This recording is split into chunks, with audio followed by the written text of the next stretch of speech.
and the teaching part of it. So I will press record in a second, and you'll hear that audio which will say recording is on. Okay. And that's done now. So, and then what we will do is in the bits, when I look at giving you a bit of a course, a systems demo, I'll also virtually introduce the team to you. Obviously, you'll get to, meet some of them online via Zoom as you study the course and obviously progress along in some of the sessions with us. So let me just share my screen and let's start off. Is there anything else that you feel you want me to cover during the induction so I can put that on the agenda? No, everything I want to actually put on there. That's great. No worries. So let's make a start. So I'm going to obviously share with you and start off with the college website. So this is the website, which is ukversity.co.uk. Now, one of the things which I normally recommend most students studying with us when they start is to also bookmark the website on your PC browser, on your Mac or whatever device. Yeah. So let me ask you, are you a Windows or a Mac user? Windows. Windows, okay. So you're a Windows user. So what I will do is let me share this website. So what I would do if I'm in your shoes while you are studying with us for the duration of the course, what I'm going to do is basically bookmark this particular site by dragging the circle here to the bookmark bar so that at a click of a button you have access to the website. Shall I do that now? Because it's Yeah, important. you can do that if you're online and if you're in front of your laptop or PC, that's absolutely fine. You can go along and do it as we do the induction. I've done it. Now, the reason I start off with a website is because this is your focal point from which you'll be able to get hold of everyone at UK Versity. And the home page of the website is the most important page because if I scroll just above the banner, this purple banner that you see gives you all the contacts that you need to get to at UK Versity. So if you send us an email at admin, it's a monitored mailbox. There are 4 or 5 people in the college which will always access it, and you should get pretty much an instant response in a couple of minutes. Is that from my personal email if I want to email you? Your personal email. So essentially, whichever email you decide to use and contact with us, if you have anything which is a pressing point or in terms of if you need some information which is not available on the learner management system and you want to get hold of us and send that across on an email, you should be able to use admin at UK Versity. And you get a response because this is a monitored mailbox pretty much 24/7, Monday to Sunday. You'll get a response on this. It's unlike universities wherein you send an email and it goes down the rabbit hole and 5-6 days down there and you get a response. With us, you'll probably get a response in a couple of minutes. Okay, that's fine. If you need to reach us on the phone, you can call us on this number, which is the college switchboard, and this number Monday to Friday between 9 and 5. There are 6 people again, and they will pick up and they will try their level best to obviously help you with your query or anything that you need, and that should allow you to reach us by phone. Now, we are also going to add you into the WhatsApp group. This WhatsApp group is a subject-specific group only for the level 3 diploma in business and management. So there'll not be other learners from other courses. This is just that course group in which we keep you added so that for pressing requirements or something, sometimes you need something you want to know something quite urgently, and that is something that you can WhatsApp us on this number, and that would allow any of the tutors teaching the course, maybe some of the colleagues, and maybe other learners could also respond back to you, on that instant. Now, apart from this, the website also has a very intelligent function that we've added. Now, for us, our website is not a website, it's a campus, it's a digital campus. The reason I say this is we've trained our website to about 1 million lines of code or information, which allows it to answer questions intelligently. Now, if you ever think of a question, which we will try out in a minute, and this red banner that you see on the top, and then click on this option, chat with us, it should allow you to ask any question and it should revert back to you with a some sort of an answer which will answer your query or the question that you asked. So can you think of anything that you have in your mind right now you want to I ask? was just gonna ask, how do you submit assignments? Right, okay, so this is probably what is a most frequently asked question. I think one of the other learners which I did an induction for, I think last weekend on Friday, I ended up asking the same question, and obviously you get a response to say that your assignments are submitted on learner work. You get an acknowledgement email, and in 3 to 5 working days, we generally respond back to you with the initial feedback to say, okay, this is the work that you've submitted. This is good. This is not so good. This is what needs changing if you're looking at achieving that grade. And you get that feedback back on the email, and you make some changes to it, make some amends, and obviously resubmit it back, and then you get a final grade on the assignment. But generally, say for example, if you had to ask a question, who are the tutors, tutors on the business course, just as an example on the business course, you'll probably get a generic answer, but it'll give you some details of who the tutors are that you're going to be, learning from. So as you can see, there are 4 tutors on this particular course, including myself. I have one of my colleagues, Sam, Yasser, and Anjum, and we have an MBA and an MSc, and some of us have a PhD as well. So we have been teaching this particular course for the last, I think we took this up with ATHE in 2009. So we've been teaching this course at least 10 times in a year, and we teach specific units. So it'll give you some answers. If you still feel that the information is not answered, you can obviously get in touch with Gartha. You write your name in, this will automatically trigger an email. If you write your email address here, and then your best contact number, somebody will pick up the phone and obviously speak to you or send you an email message with regards to that. Do you know, so Yeah. when I do Unit 1, I'm gonna have a tutor. How do I know who's gonna be my tutor for Unit 2? So what will happen is, before we start your course, what we are going to do at the end of today's discussion would be to also discuss a schedule.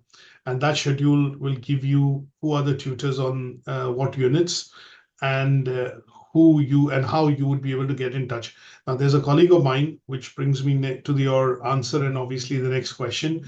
If I show you the team virtually, it's under the About Us section, and you click on our operations team. So that's me here. Amrita is the one who looks after your registration, assessment, and certification. You have paid the fees in full, so Upen and his team won't bother you while you're doing the course.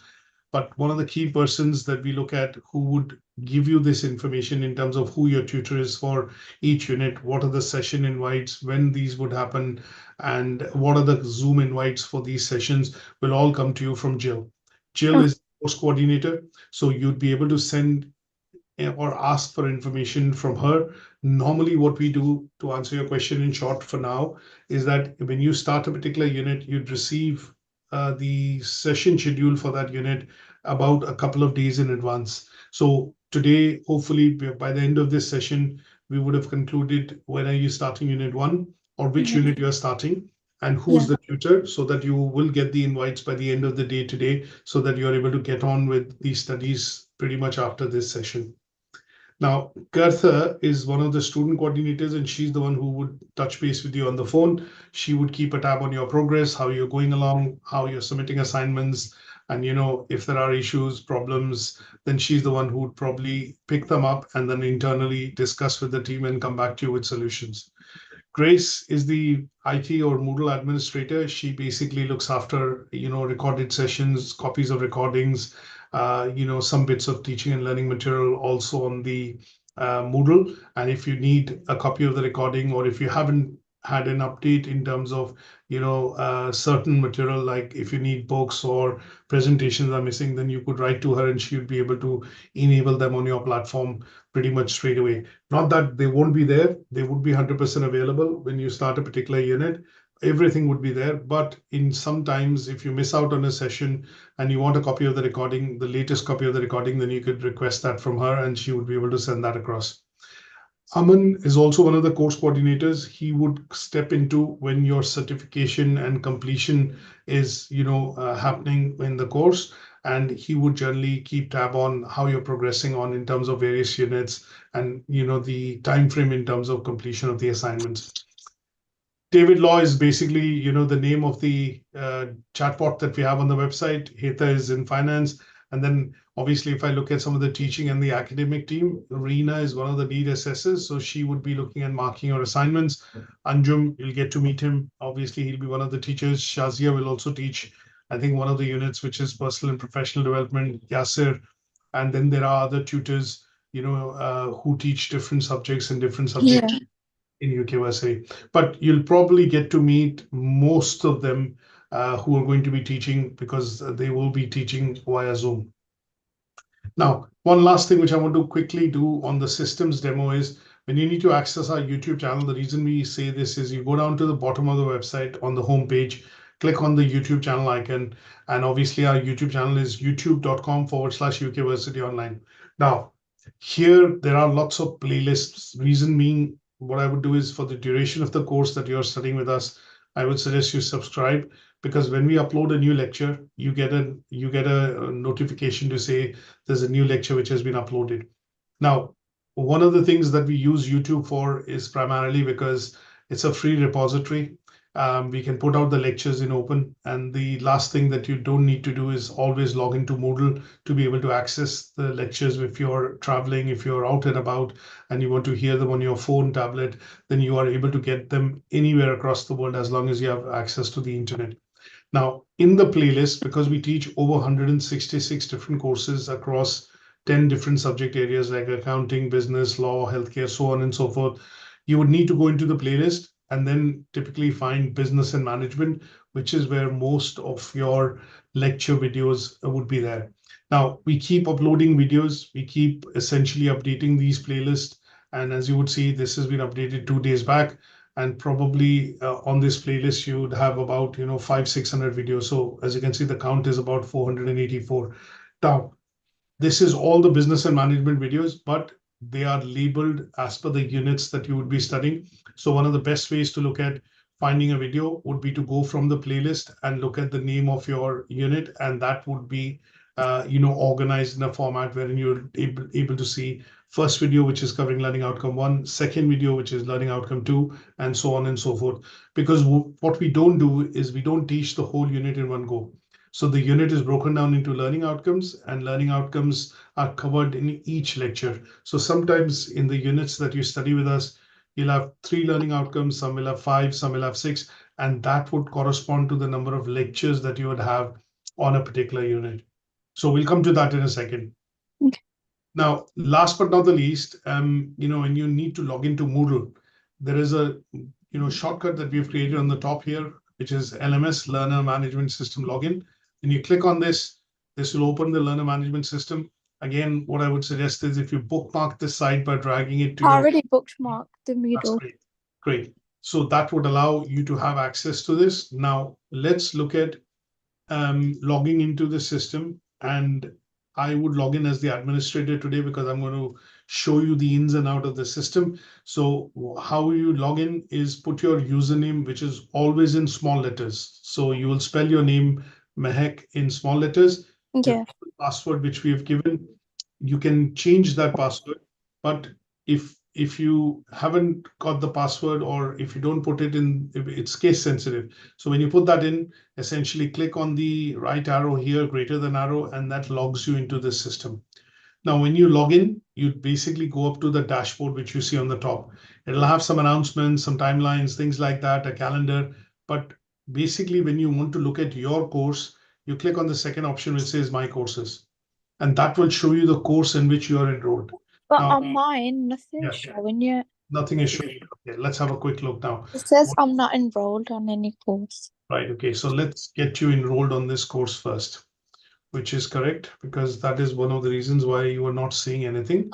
So let me enroll you into the course. And if you just refresh your screen now, you should be able to, if you go onto the home page, Yeah, I can see it. You can go onto My Course, or you can drop down from ATHE and choose the first option, which is Level 3 Diploma in Business 2024. And when you click on it, you would probably see the first 5 units of your course, which are mandatory to complete. It's the first 5. I thought it was first 7 units. No, there will be 5 that will take you towards 60 credits. Then it'll expand to additional 2 units, which will take you to 7. And then you'll do additional 2 units, or I think 3 units, to be able to cover the full qualification. So essentially what will happen is the system is an intelligent system. It'll keep track of how you're progressing in the course, and it'll keep opening the units up as you progress into the course and you start completing some of the units. So for now, you'd probably see 5 units. And in this particular course, what you're also going to look at is the navigation will always be on the left-hand side. So what you could do is basically collapse the navigation, and you can go into and see the contents and the overview of the course to begin with. But what I would do is I'll show you the ins and out of how you access the material, what kind of material is available, and where would you start your studies from. Now, today's main aim is to get you, let's say, going and understanding just the journal part of the course, which is, if I click on this arrow, it opens up a lot of things. There are lots of basic bits that we have uploaded here. And these are bits that you just need to be aware of, because these are awarding body guidelines or awarding body handbooks, and they would just be for the purposes of you making yourself familiar with the qualification, with the awarding body, and how and what the course actually involves. So the first document that you see, okay, let me just go back slightly. Now, there are going to be a number of documents that you'll see, or types of documents that you'll see on the learner management system.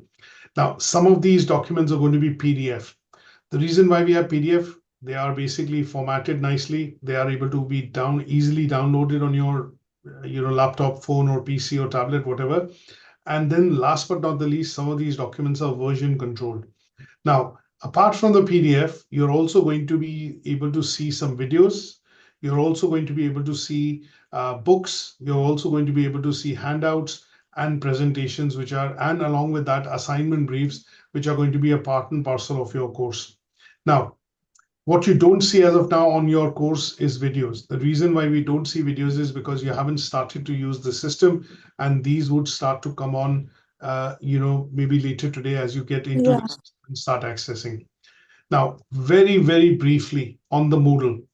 This is a system which is what you see is what you get. It's a basic system in the sense that it provides you all the necessary things that you would need to require to study this course. And they would include things like videos, recorded lectures.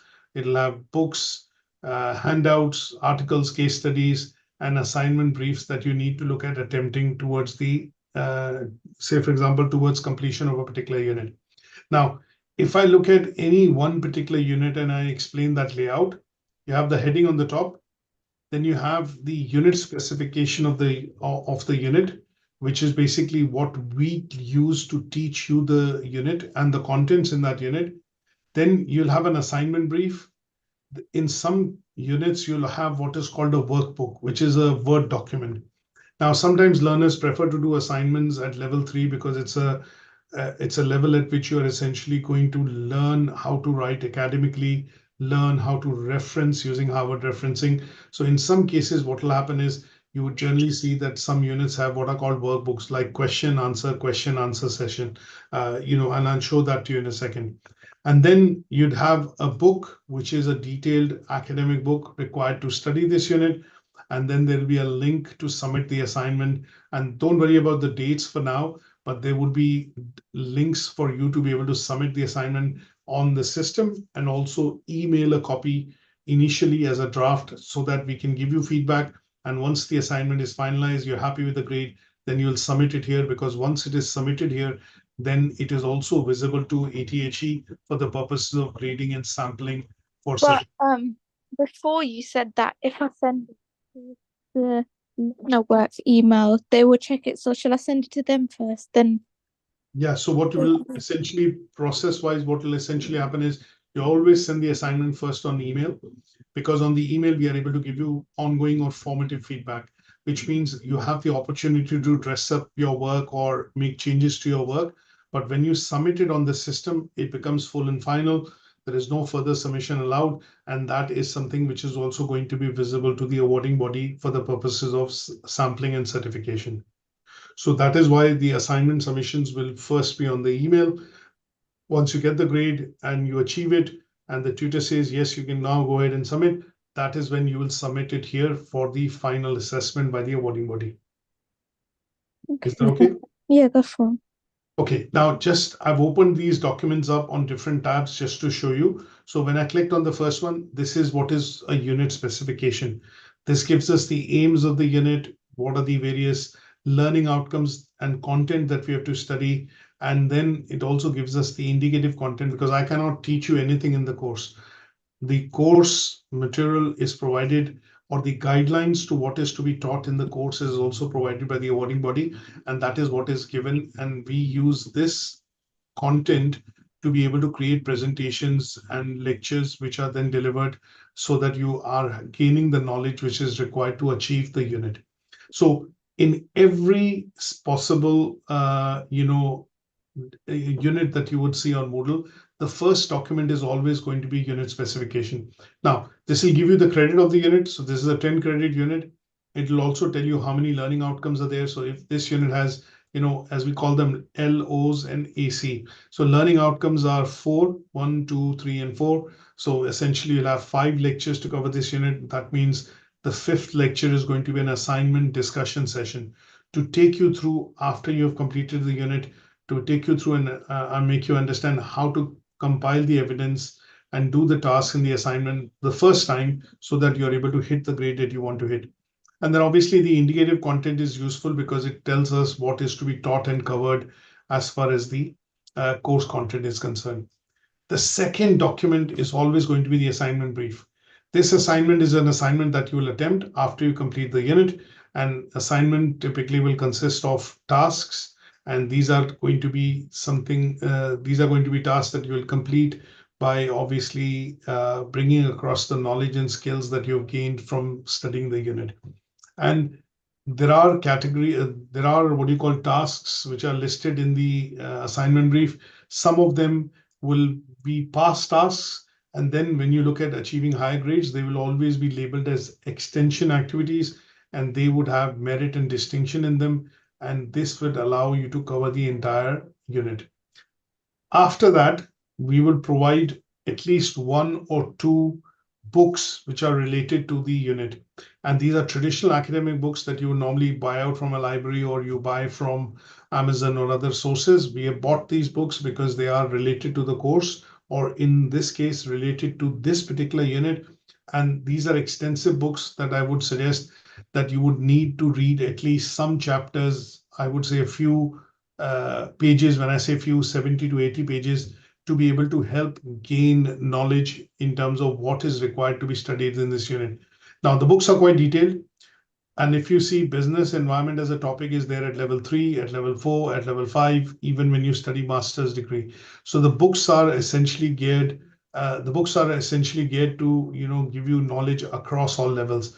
But here is where we would give you some guidance to say, these are the minimum chapters or minimum pages that you would need to read, specifically when you start doing your assignment. Because when you look at case studies, examples, or underwriting, underpinning the theory which is required, or theoretical models, then they would come from our presentation slides, the handouts, and to a certain extent, from the books. So at some stage, we will also give you guidelines to be able to do some additional study, and that will traditionally happen from the books which are a part and parcel of each of the unit.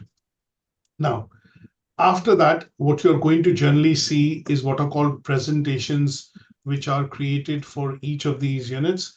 And these presentations would essentially be broken down into what are called learning outcomes. And each of these learning outcomes would essentially, cover all these presentations, in detail, the content of the course.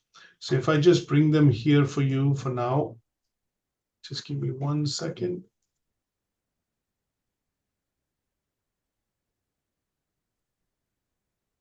So some of these presentations that we provide, are going to be quite detailed. And the reason why they are quite detailed is because we sometimes see that most learners would actually study, the content of the course, predominantly from the presentations that we, essentially provide. So if I just give me 1 second.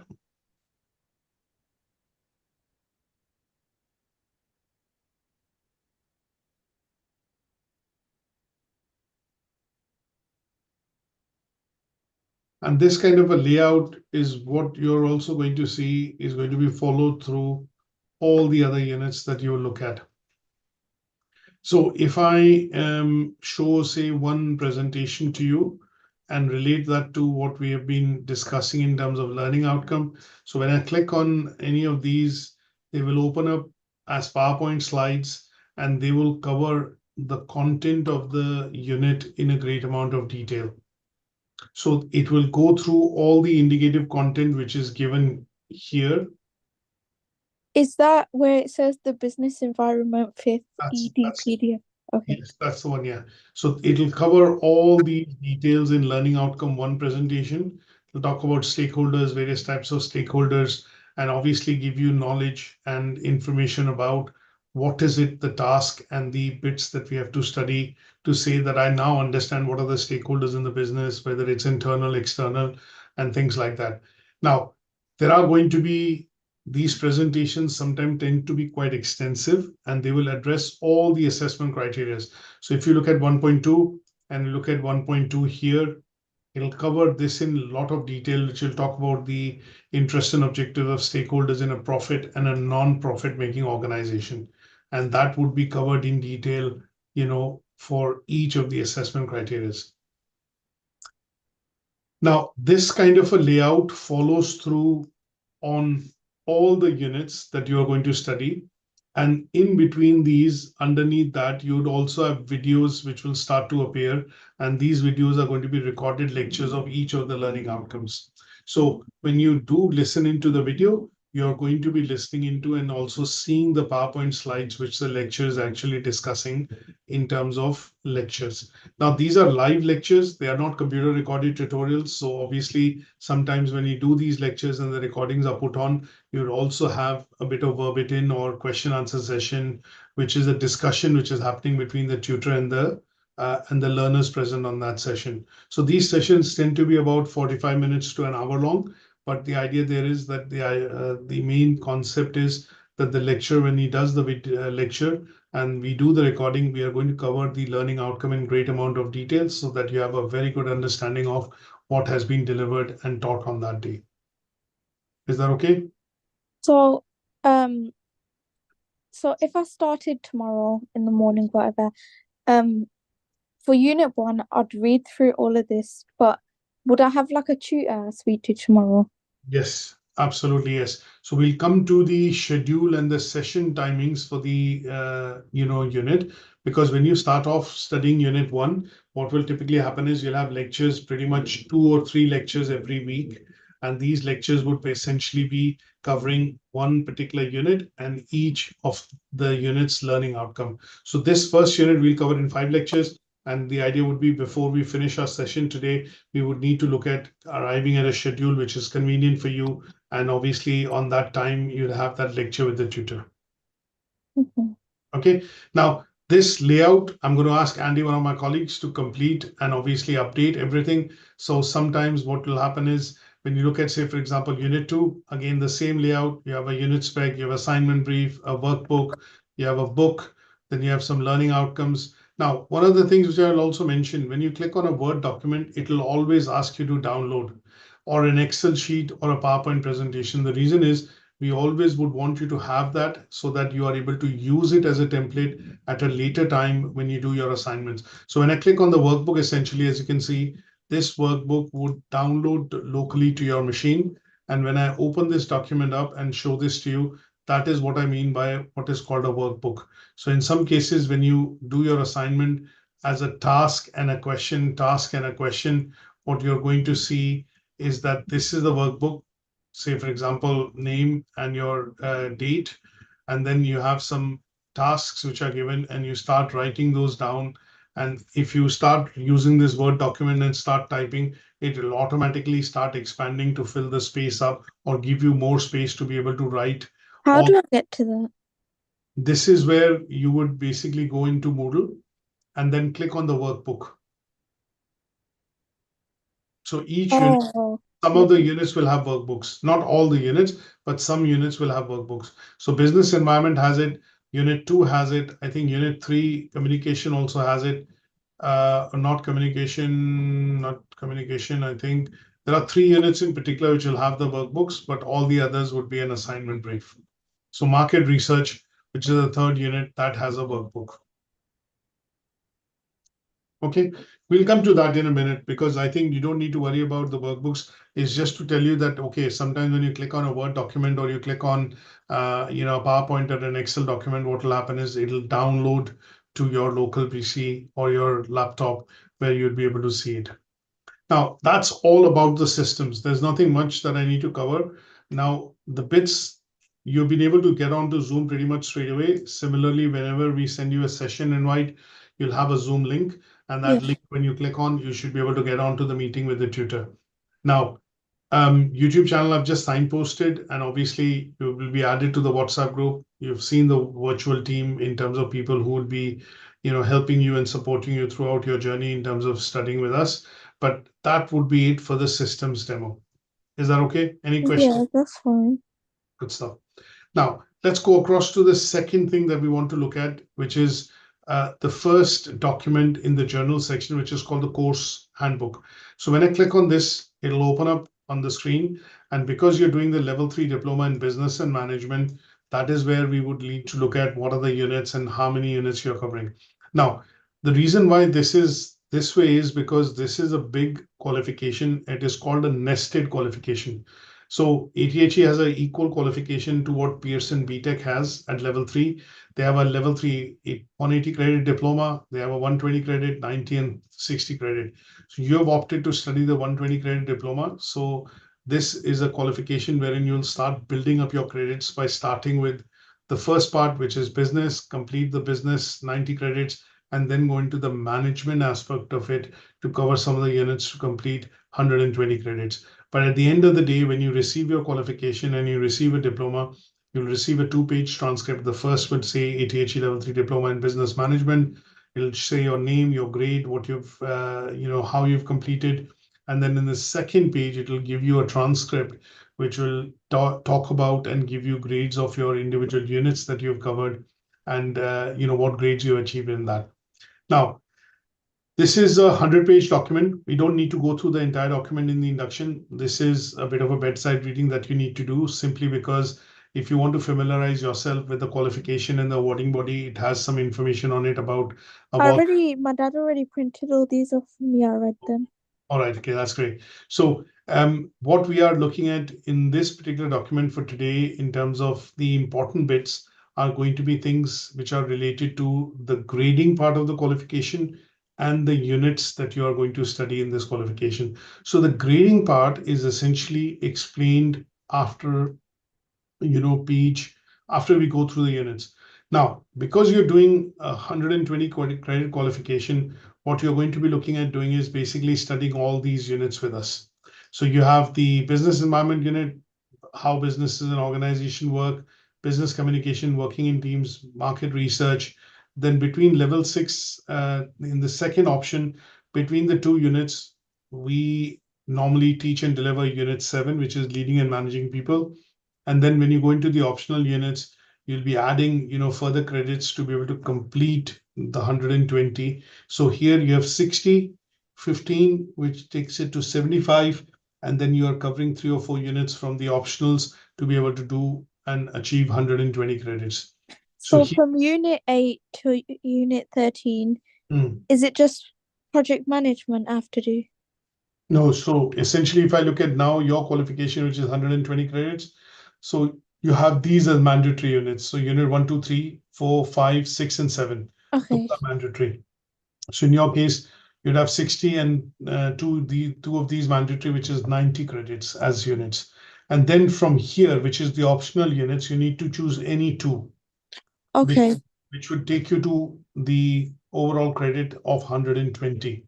So in this context, we normally recommend unit 13, which is project management. And we also recommend unit 9, which is human resources, because generally speaking, when learners complete this unit and want to go further to study to university, they would look at units that they also have in their foundation diploma. And having the same units would allow you to do or get what is called recognition to prior learning, thereby you straight away going into the first year of uni. But the optional units, you can decide which ones you want to do. we are going to be first focused on the first 7 units that you have to cover to achieve the mandatory ones. And then if you decide that, no, I don't want to do human resources, I want to do online marketing, and I want to do international business, those units would be configured by Andy in your system, and they would be visible to you so that you are able to study those 2 units. Okay. Is that okay? Yeah. Now, in terms of the other bits on the handbook, the bit which I want to focus on is to make you understand the grading system. Now, the grading system is important because, sometimes when you look at the individual units, you would have to, because all the units are graded, pass, merit, and distinction. Sometimes the question which learners ask me is that, okay, how many units I have to achieve merit to achieve an overall merit, or how many units do I have to achieve distinction to get an overall distinction? This is where the grading systems comes in, and it gives us some answer or some steer in that direction. Now, when you look at the different units, each of these units have different credit points. So if there are units which have 10 credits, units which have 15 credits, and units which have 20 credits, they will have different multipliers to be able to calculate grading. So to give an example, now if I look at the business environment unit, that is 10 credits. Now, even if you achieve distinction on this, you'll multiply it by 3 and you'll get 30 points towards the end of it. But if I look at unit like market research, and if I get distinction in it, which is a multiplier of 5, because it has higher credits, 20 times 5 will be 100. So this unit would carry more weightage because of the credit and would contribute towards you getting a higher grade in the overall qualification. So most of the units in the mandatory section are majority 10, and 2 units are 10 and 15, and rest of all the other units are 15 credits. Now, how do you look at grading? So if in your qualification, when we add up the total number of marks that you get across the unit, if it is between a range of 360 to 431, it'll be a pass. But if it is between 432 and 539, it'll be a merit. Anything taking you over 540, that will make your overall grade in the diploma a distinction. Now, I will give you a bit of an example to show this so that it becomes, I'll put this into a context so it becomes clear. Let me just show you, say, for example, a particular form of grading. So let's look at this just as an example. Now, assuming there was somebody who did these 5 units, just as an example, and ended up getting a merit in business environment, because this unit is essentially 10 credits and you multiply by merit, which is 4, that means your grade overall in this particular unit will become 40. So the grades, the credits times, so in this case, the credit is 10 times the multiplier, which is 4, would give you the total number of marks on this unit. Similarly, when I look at this unit, again, this is 10 credits. If I multiply that by merit, if you get a pass, then it'll be 3, and then it'll totally the points that you will get will be 30. If you look at a unit which has, say, a distinction. Now, this is a 20 credit unit. You have a multiplier of 5. And in this case, your total point score on this unit will be 100. Now, if I were to calculate these points and see where and what grade you would achieve. So if I add 40 plus 30 plus 30 plus 30 plus 100, you'd probably reach 190 and then 230. Now, because this is a 60 credit qualification, and if I take you back to the course handbook now, and you look at where it falls in terms of the overall grading system, sorry, for this particular diploma, because it is adding up to 230, your overall grade would go to merit in the qualification. Now, the other thing that you should have in mind is that means there are 2 things which are clear. One, I don't need to achieve a merit or distinction in all the units to be able to get an overall merit. And why this is important is because when you look at applying to uni and when you look at calculating the UCAS tariff, distinction would get the highest point, merit would get the second highest point, and pass would be the lowest points. So for this particular qualification, when you look at a distinction, you get 123 points. If I go on to UCAS tariff calculator, are you still with me? Yeah, I'm here. Okay. So if I go into and look at the calculation on the qualification just for a minute on UCAS, and I go on to this particular tariff calculator, and then I type here. So I'm doing ATHE level 3 diploma in business and management.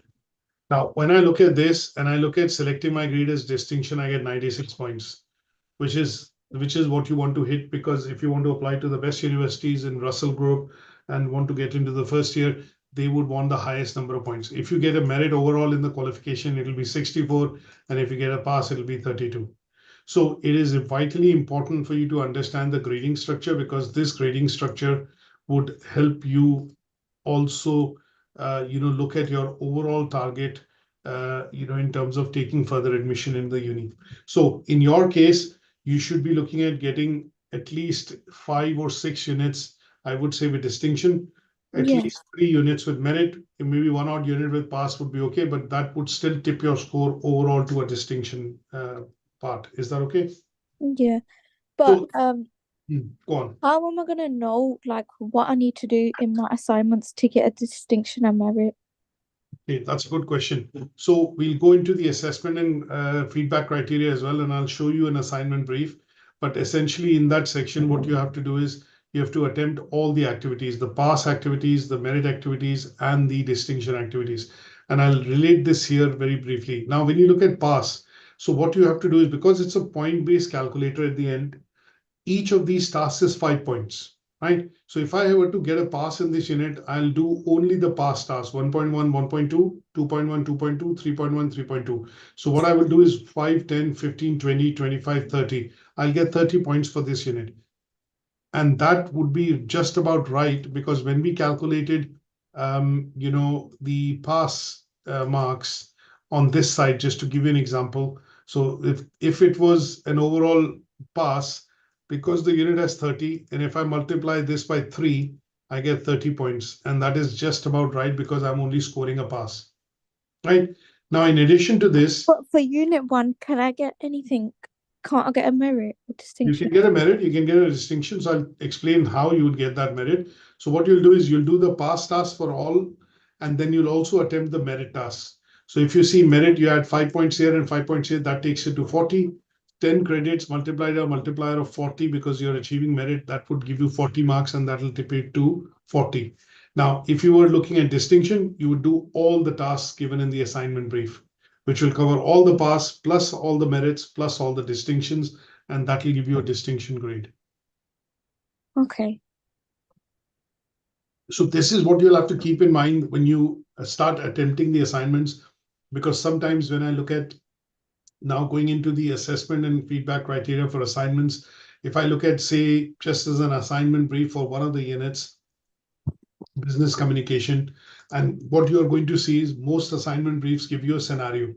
They'll give you a scenario, which is to say, assume this, and this is the background to the task that you're required to do. When you read the scenario, then it'll give you some problems or issues. And on the basis of that, what it'll ask you to do is attempt certain tasks. Now, these tasks are always a combination of asking you to draw evidence in the form of either a PowerPoint presentation, or in the case as a report, as a document, which is going to be a Word document. So if you see task one essentially asks you to create a presentation.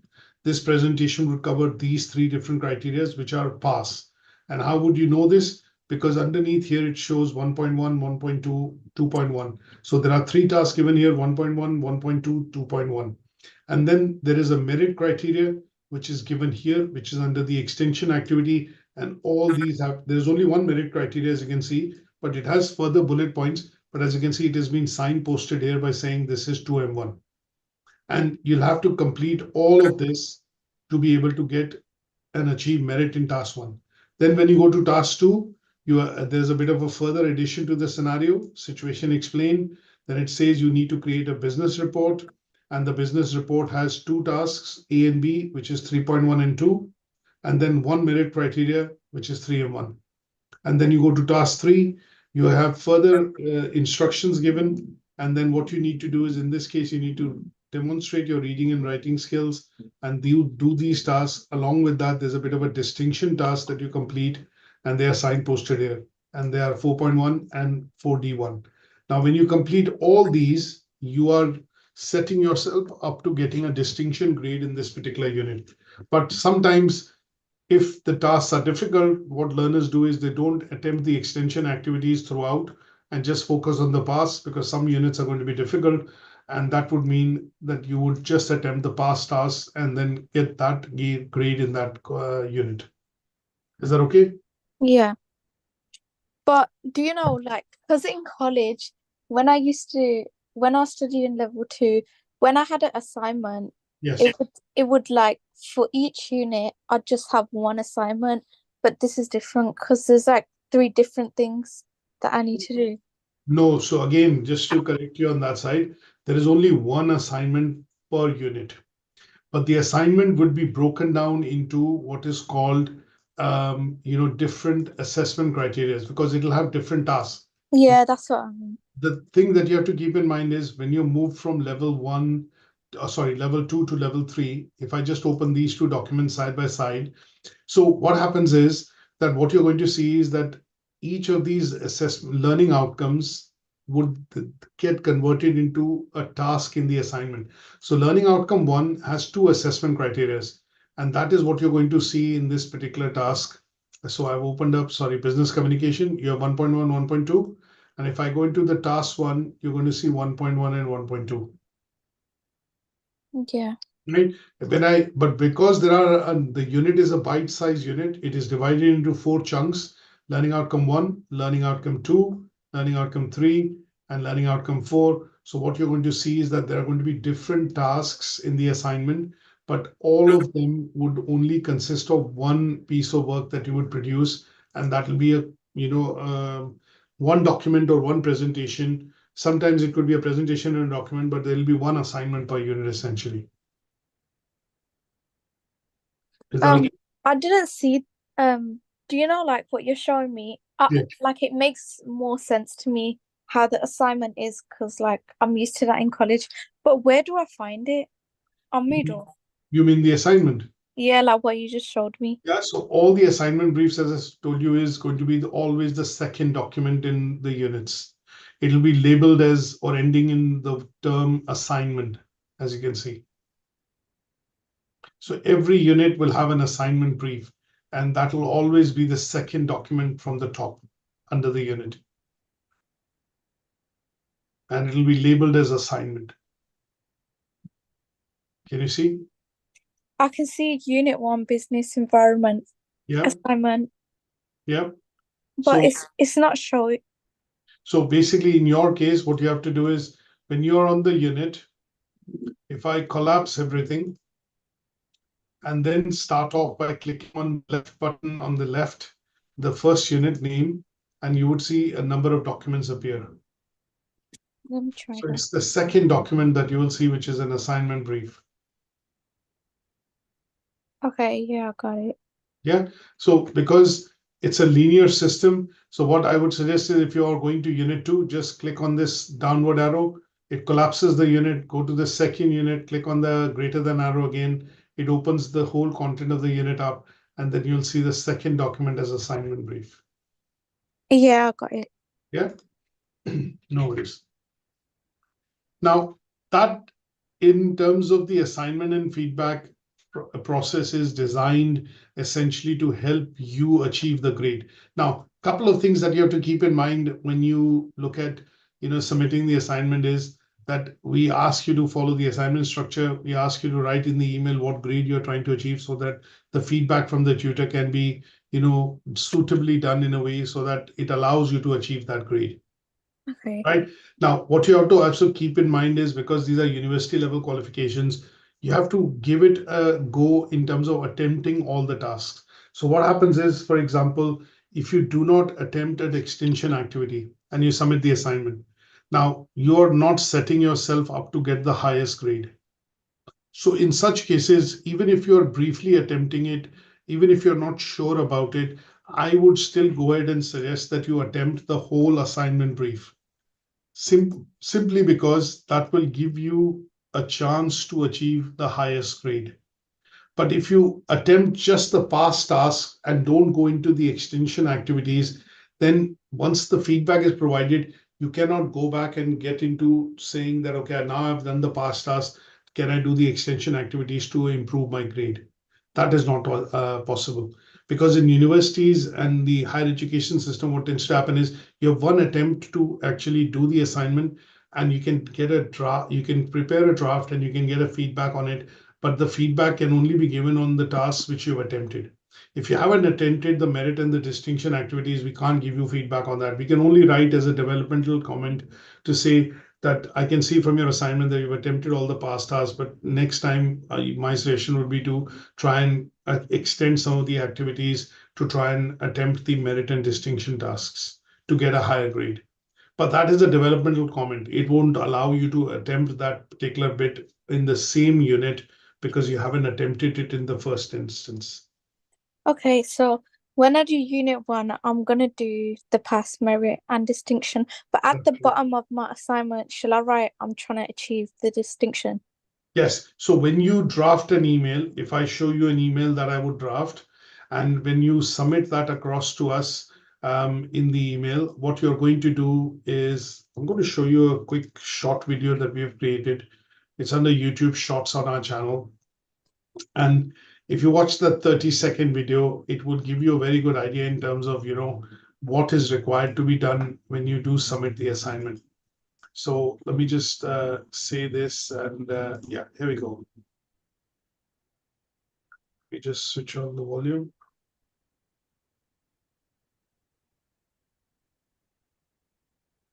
Student administrators at UK Versity. Today, I will share some tips with you on the assignment submission guidelines. 1. Read the assignment brief carefully. 2. Make a cover page and draw up table of content. 3. Copy the tasks from the assignment brief as it is into your Word document. 4. Pay emphasis on command verbs as you will need to provide theoretical framework. Examples in some cases. 5. Proofread the assignment prior to submitting it. 6. Mention the grade you want to achieve in the email while submitting the assignment. 7. All assignments are submitted on email to learnerwork@ukversity.co.uk. Thank you. So this bit tells you just the checklist of when you submit the assignment, and when you write an email, you can say, dear, so the name of the tutor, and basically say, okay, I'm submitting my unit 1 assignment. I'd like to achieve a merit or a distinction, whichever grade that you want to achieve. And I would like you to give me feedback on the assignment so that I'm able to achieve that grade, and say regards or thanks, Mahek. And that would be. So the tutor would then look at the assignment, would mark your assignment, look at the good points, the bad points, the missing points, and then in places, if we feel that these areas require a bit of elaboration or changes, we'll give you some directive feedback, give you guidance to say, please look at this slide, please look at adding this. And that would, once you've added, you highlight them in yellow to say that these are the bits that I've added in the same document. Makes it easier for us to quickly recognize that you added these bits, and they would then, you would send this, save the document, send it back.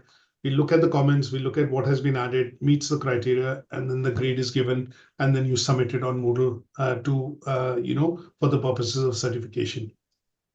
Okay, but do you know, am I gonna, when am I gonna get the deadlines and stuff for the assignments? That's also a good question. So basically what will happen is when we teach the unit, what will happen is after the unit is completed, that means we have completed the delivery of the learning outcomes and the assignment discussion session, you will have 2 weeks to be able to submit the assignment. So 2 weeks from the date of completion of the unit, of the delivery of the unit. Let's put it this way. So for example, you start unit 1 tomorrow, which is the 10th of September. And if you have 2 sessions next week, 2 sessions this week, you'll be finishing the unit on the week starting, I would say 17th, 24th, week starting 24th of September, right? And from 24th of September, you'd probably have 2 weeks to be able to submit your assignment. But what if I feel like, because I'm like, if I know I have to achieve give the assignment, then I'll like keep working on it. So if I feel like I've done the I've worked on the assignment, I've read things and I understand, could I submit it before? Yes, you can submit it before, simply because one of the things that you have to keep in mind is why we have this timeline of you having to submit assignments is because while you're fresh with what you've learned and you've had the sessions, it's best to do your assignments there and then rather than leave it to the end, because then you'll have to revisit the lectures, go back into the material, and obviously start doing it. So at the same time, if you look at the flip side of the coin, you're doing this course online with us. You have absolute flexibility to be able to submit assignments, and you should be able to do so at your own pace. But the idea is, because it's a qualification that you want to study, the aim of the qualification is your aim is to basically study this and complete it and then go to uni. So we don't want this to be an open-ended timeline, but we want this to be a timeline wherein you're able to let's say realistically achieve the unit and the grade that you want to achieve. So 2 weeks is a timeline that we give to you so that you are mentally and expectation wise carrying this in your head. But sometimes you have circumstances which are beyond your control. You have holidays, you're going out, you're not well. In such cases, you would drop us an email and say, oh, I need additional couple of days because I'm not well or I'm away. And in such cases, you would be able to submit assignment later as well. If you finish early, you can submit early, you'll get feedback early, and you can move on to the next unit early. Because in November, I'm meant to go India for 3 weeks. So I was thinking, if I do finish my assignments quicker, the assignment that I'm meant to be doing in November, if I can finish it before, then I don't have to worry. Perfectly possible. That's perfectly possible, not a problem at all. So it's total flexibility here, because what I would suggest is the pace at which you study the course is decided by you as the learner.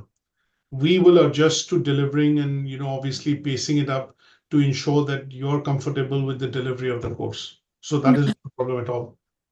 We will support you on that, not an issue. Okay, brilliant. Now, what I need to know from you as a last bit is to understand what are the best days for you to attend lectures with us. And all week, like any weekdays you can do. Any weekdays, and what are the times? Anytime, the thing I'm focusing on is the course, so it can be anytime. Okay, so when I say anytime, can I just be very specific in terms of what times would be ideal during weekdays? Should I put, say, can you take lectures, say, from 9 a.m. to 11 a.m.? Yeah, that's fine. Is that okay? And is there any probability on the weekends? Yeah, I can do weekends as well. Weekends as well, so between 9 to, say, 1 p.m.? But I was trying to find a Saturday job, but I haven't found it yet, so I can still do weekends. That's fine. So if it changes, do let us know, and obviously we'll change the schedule accordingly. Right. Now, what I will do is I will pass this on to Jill, and Jill will send across the unit schedule for the first unit that you can start hopefully from tomorrow in terms of lectures with us. And what will happen by the end of the play today in terms of evening, you'd see all the units coming along in your course that you're expected to study.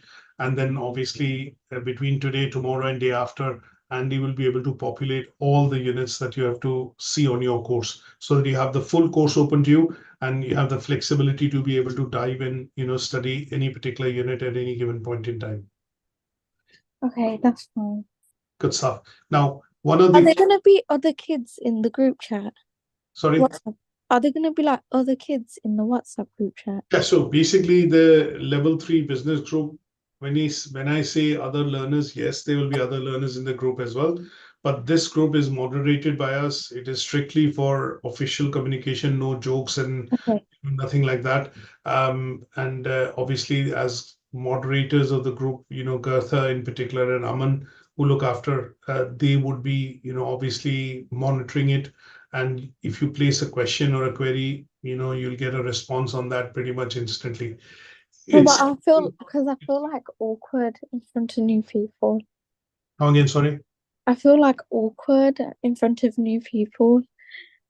Well, what we can do is, in some cases, WhatsApp group are created just for the purposes of easier communication, specifically when we have learners abroad.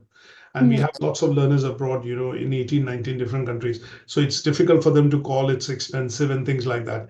Now, I can understand that it relates to privacy and other issues, but if you do feel that, you know, obviously what we are going to do is add you into the WhatsApp group. We generally tell most of our learners not to put a profile picture or something like that, so that it's just the number and it keeps you and your privacy, you know, safe.